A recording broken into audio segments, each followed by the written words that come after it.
Hi, I'm Mara Webster with In Creative Company, and today I'm joined by the wonderful Tracy McMillan to talk all about the series Unprisoned, of which she's the creator, writer, and showrunner of the series. And starting off, I wanted to talk about how you set up the ethos for season two, because it felt like the first season was very much this family who were back in each other's lives and really just reacclimatizing to each other and figuring out how to live under the same roof. And the second season feels like it's an even deeper journey into if we've built that foundation, what are the next steps that we need to take in really healing this family and building more layers to it. And so I was interested in how you kind of set about coming up with that sort of ethos for this season and how that really led to a lot of the storylines that we've seen. I mean, I think it's really about what happens in real life. Like at first, you're just in shock because, my dad was in prison for the vast majority of my life. So he was there from my age um 3 to 8, and then like 9.5 to 13, and then 14 to 18, and then I was gone. So um, he was out for 10 years and went back in for another 19. So I had very little contact with my dad in the world.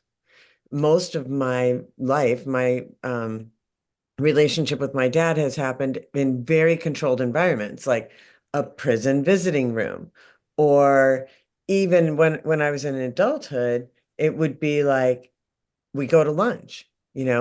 But I didn't know that's what it was going to be like when he got out. All I knew was he was going to get out of prison, and I had no idea what that was going to be like. And so season one is really about just like absorbing the like the blow or the new reality that in some ways it's like this person sort of comes back from the dead. It's like you're seeing a ghost, although time has kept going. What you remember is, these very discrete moments in time where you had 2 hours with this person. So until my dad got out of prison this last time, I had never really spent more than like 2 or 4 hours with him at a time, except for a brief moment when I was 8.5. So in real life, it was one thing to deal with the fact of him being out, and then it was another thing to try to figure out how we were going to be a family. Yeah, and it's so interesting as well because I think that one of the things that the show does really well is that it talks very specifically in terms of this story and the personal lens of yours that it comes from. But in doing that, it reflects all these themes and topics that so many families have dealt with going through the criminal justice system. And did you have that sense of the way that it could be very specific to your story and your experience and these characters in the show, and the Mhm. way that that ultimately would actually be what made it broadly connected to audiences? I mean, storytelling in general, like there is a thing that the more specific you get, the more universal it becomes. And part of that is because I think families who even haven't dealt with mass incarceration do deal with being in adulthood, becoming a parent, and having a whole new view of your own parent. Like that's every person who becomes a parent, that's the journey, or at least one piece of the journey. Many people also have situations in their family or with a parent that parent, they either are going to come to terms, or forgive or not forgive or whatever they're going to do, but there's a choice involved. How am I going to move forward in this relationship with this human being? Um, so yeah, as a storyteller, I'm always looking for those very specific moments that are true. And I think most of the best stuff in the show, except for like WWE, really happened. Um, so it doesn't mean everything in there. It is very much inspired by my life in that my dad never came to live with me. And part of that is because, I have been to a lifetime's worth of therapy, and there was no way I was gonna turn my whole life upside down. Not not in real life. But as a writer, I get to explore that. And we definitely, um, did a lot of work. So my dad died right before the show came out, season one. And I would say he could go in peace because we were in a peaceful place and we had resolved what we needed to resolve, at least for this lifetime, if you're a believer in reincarnation. Maybe we'll come back and do it again. I don't know. But this process of like going to these moments, that's what storytelling is all about.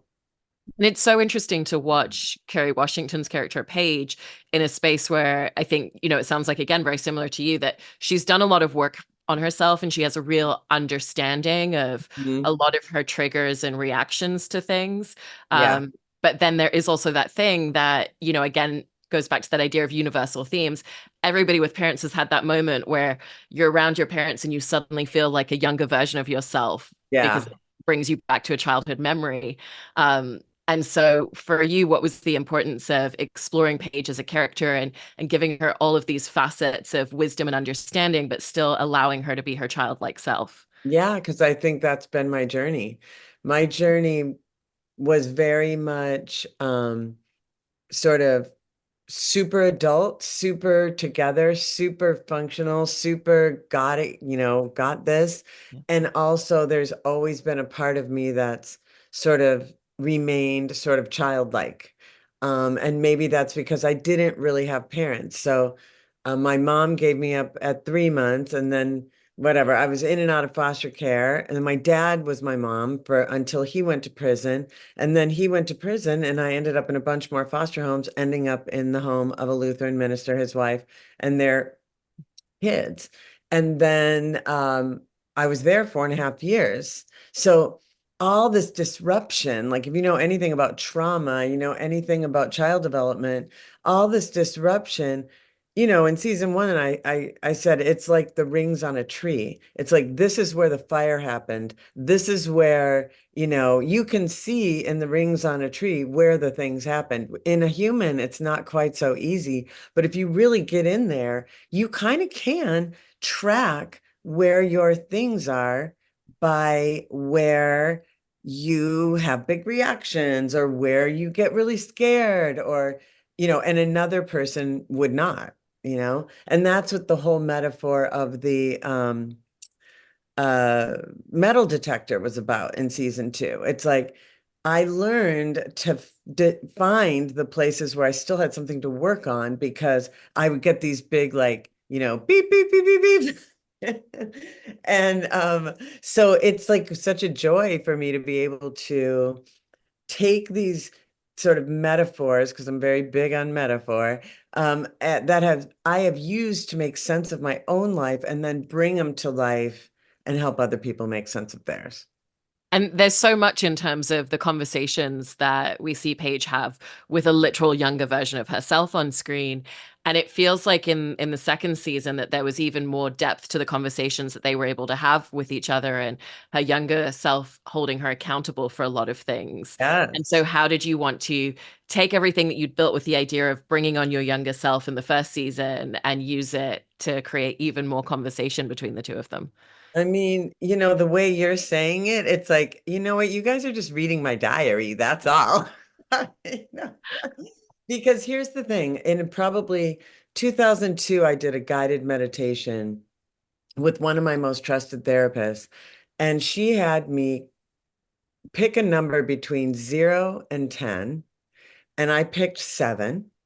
And then she said, okay, I want you to picture yourself at 7. I want you to go to her, and then something's going to happen. Tell me what happens. So I'm in this meditation. I'm like, well, let's see. I'm at my, elementary school in Minneapolis, Jenny Lind Elementary, my first one. Um, and I came to my classroom, the grown-up me, and got her out of class, like, okay, over here. And she's like, all right, what does this lady want? And I really heard the younger me talk to me. And so basically we went out on the swing, and she's on the swing. And I know I probably sound crazy right now, but this was a guided meditation, and it changed my life. So she's on the swing, and I go, okay, yes, And the guide was tell her that you're always going to be there for her. And because it was really about restoring the connection between the grown me and the child me. And trauma severs that connection. Like experiences that are, being taken out of your home, living in 20 foster homes, all that stuff, abuse, all that stuff severs your relationship with yourself. So this was all about putting it back together. So I go and I say to her, and I'm sort of, I don't know. I can see me in the meditation thinking I'm just doing such a great job at this at this job of saying to her, I'm always going to be there for you. And she looks at me and she was literally, and I mean, I was like watching a movie. She looks at me and she's like, yeah, basically, I don't buy it because I like your coat. You know what I mean? She was literally like, you have a cute outfit on, but I don't trust you. And I was like, wait, what? Who, me? And then she was like, yeah, because you haven't been there for me. You're always off doing this or working or off in some bad relationship with some guy who's not nice to me. And, so I don't really trust you. And I was like, oh my gosh, she's right. And ever since then, and again, this is like 20 years ago, I have walked through life with her. And I took her hand and I said, I really will be there. I hear everything you're saying, and I won't do it again. Like, I got you. And since then, she guides, that part of ourselves, that child part. And there are other parts, not just seven. There are other parts.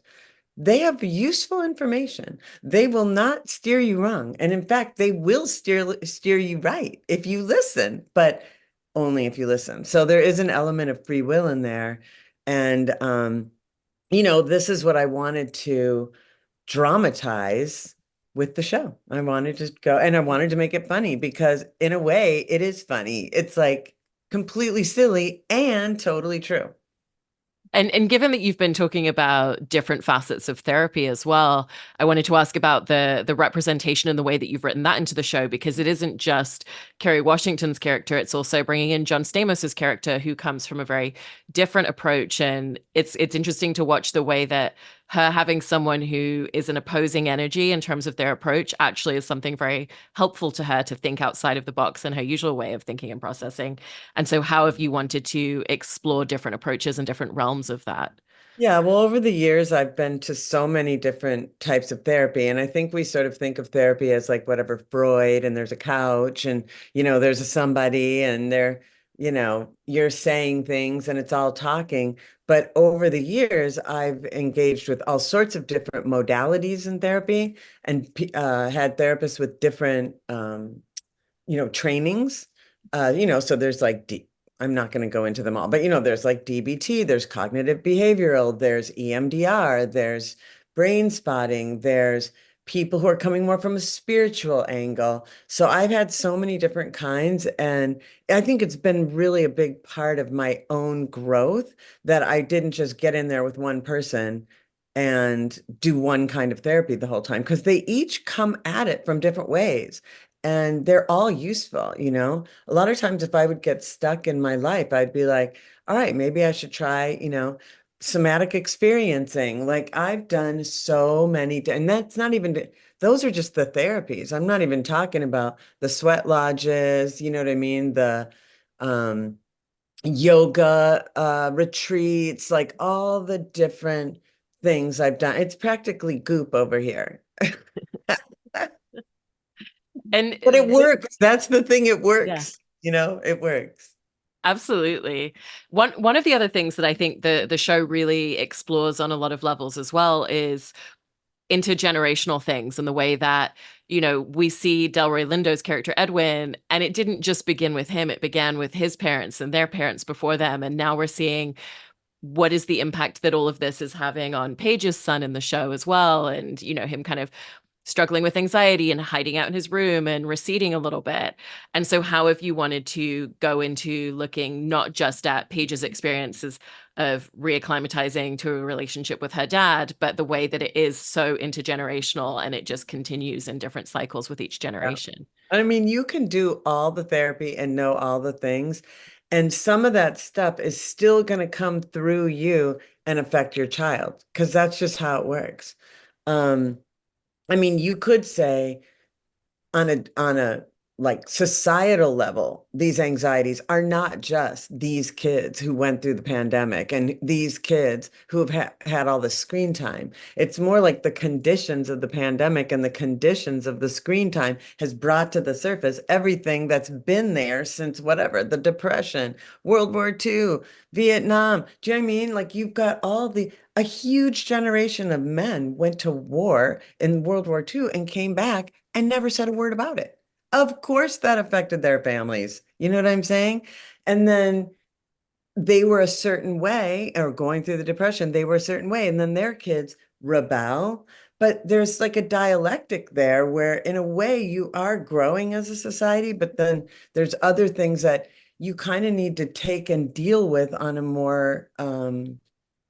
more focused, concrete healing level where you identify actually this happened, or this didn't work, or we need to fix this in this family, or this family. Because if you go through a family tree, you will find so much repetition, and it's completely unconscious.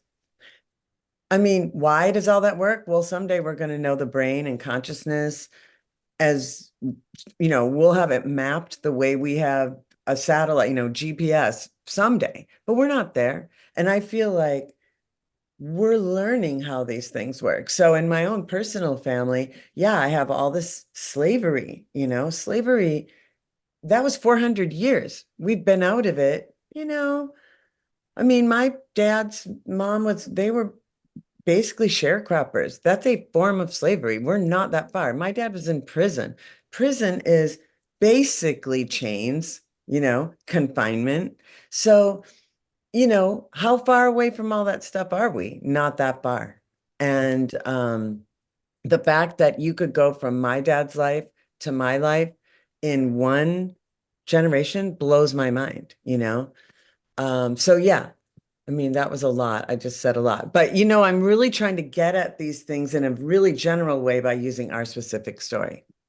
I think a lot of it as well is so reflective in terms of the way that we think of growth and healing. And it's so non-linear, no Yes. matter what that path is that you're on. Mhm.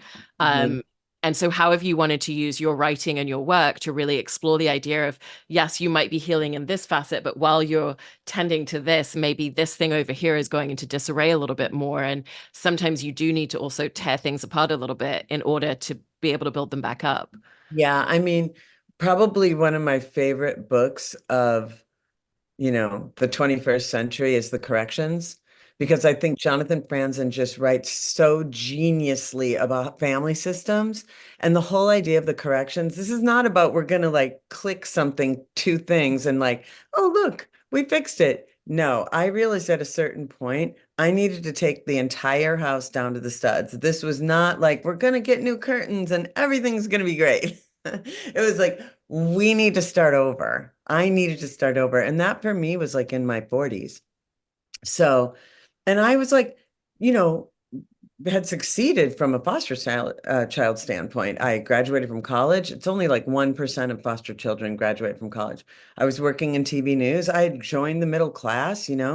Like the dark humor is I had a baby and I kept him. You know what I mean? Like that, none of those things were a given the day of my birth. Let's just say that, or the first 3 years of my life or ever, honestly. So wanting to get in there and sort of, once I did all this work, I knew I could help other people do the work for themselves. And so, in some ways, much more, I'm a television writer that's less in the cinematic thing. I'm not there to like, I mean, I love a beautiful image. Do not get me wrong. But I'm here for my purpose, which is like helping people heal themselves and their families. And that I would do in a book. I would do it in a scripted television. I would do it in a reality show. I would do it in an essay. I will do it on a podcast. I will do it wherever you let me do it. That is what I'm here for. So, and once I figured that out, I feel like the universe just gives you as many opportunities as you embrace. And here I am. Yeah, I love that sentiment. And, also in terms of that idea of a journey as well, there's also that thing and that we see in your writing and in the show as well a lot, which is you have to be able to work on one relationship and for it to be in a certain place in order to then open up and address certain other things. And we see that through Paige being in a space by the end of season 2 where she's ready to embrace the idea of a relationship with Mal, which she was Right. in season 1. And even just the cliffhanger at the end of the season of her mom's at the door and what's that going to look like. And it Yeah, kind of felt like her relationship with her dad had to be in a certain space in that's order to right. open that up. That's right. um, so with that in mind, how have you kind of looked at what are the goalposts for a character in a journey that need to be reached in order to then dive into the next relationship? Yeah, and again, that's personal experience. That's my personal experience is that at a certain point in my relationships, I was like, oh, I have to fix my relationship with my dad to fix my relationships, and I have to fix my relationships to fix my relationship with my dad. Like they were part and parcel. And yes, she couldn't take on the mother until the dad was, my image is always like baseball. It's like you have to be on base. You have to be like, okay, I'm here. Um, my other image that I get, and it's fitting for the Olympics, I've always had the image. I was on the swim team in ninth grade just for like 5 minutes. I didn't really belong there because this hair, no. Okay. But you know how you do I forget what that's called. So you kick off the wall when you're pushing off, right? You have to have that wall to push to get the most amount of torque doing your flip and heading in the new direction, if you want to get any speed at all, you need a very strong push off a stable wall. And when I didn't have a stable wall in my life, it's hard to get very far. It's hard to get very far. So, I knew that. So the season 3, I kind of know already what it is because I've been living it. When I did find the right person, like the actual person that I could build a real relationship with, like, who boy, like I wasn't ready because if I thought, like, there was one thing about people who it wasn't going to work out with, and everyone could tell. That is way less scary for a person like me than somebody who is actually there. Way less scary. And I didn't know that until my dad was out of prison. I did all this work. I, had all the failed relationships and finally got there. And it's been, that's the last remaining thing I had to work on. If you're talking about economics or housing or, education, all the things I had to work on to kind of come out of this, 9 out of 10 adverse childhood experiences life that I was born into. The very last thing was primary attachment relationship with a person. Now I'm hetero, so it's a man, but whoever that is for whomever you are. Yeah. It's so interesting to hear all of these experiences and details that have gone into your work. So just want to say huge congratulations on the Thank first 2 you. seasons of the show, and thank you so much for sharing all of this. I appreciate it. Thank you. I don't usually share that much, so you ask great questions.